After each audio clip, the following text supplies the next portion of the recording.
Hey my sweet crafty friends, Monique with Grace and Tattered Lace. This is the fun project that we did last night for the green monster. It's a welcome sign for your front door. First thing I did was paint the welcome and the hand outline with black.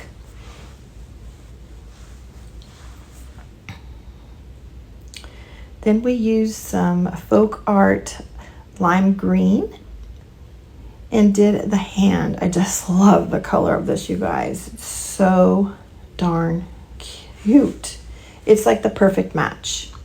All right, now we did the sleeve in folk art home decor in the color of lipstick red. And then we'll do the little part of the cuff with just a regular old white. I'm using a makeup applicator sponge to dab that on. It seems to work pretty well if you don't have a sponge roller. I think a sponge roller would work really well on those letters since it's a lot bigger than the rest. Now, I want to tell you that when you do this, if you're using the tape method like I did, that you're very careful when you take everything apart, because some of the stuff is a little more fragile, especially that that word that is underneath the welcome part. It can be a little bit fragile because it is in wood and not MDF, because probably you're going to be applying this to your front door that could be exposed to some water elements if you live in areas that have rain.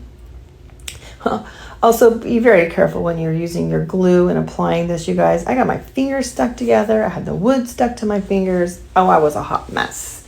Anyway, look at how stinking cute this is, and look at the colors pop as you add the elements into the outline.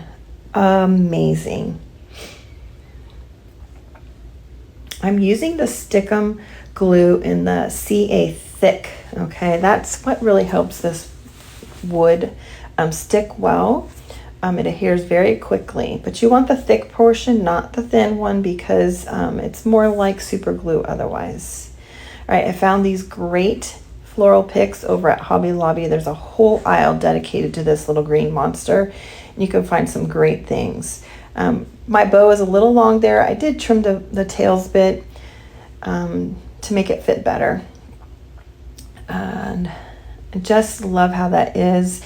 I used my staple gun to apply those picks on there. I did tear it apart a little bit because they were rather thick. And I'm just kind of playing with it to kind of figure out how I wanted to apply everything. But there's so many options that you can do to attach stuff to the top of your door sign.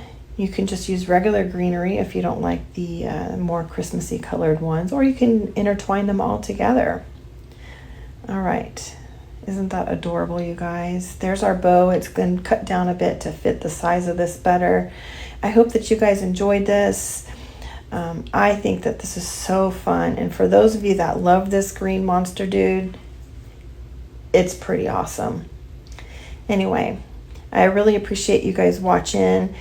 Give this a little sprinkle if you enjoyed this.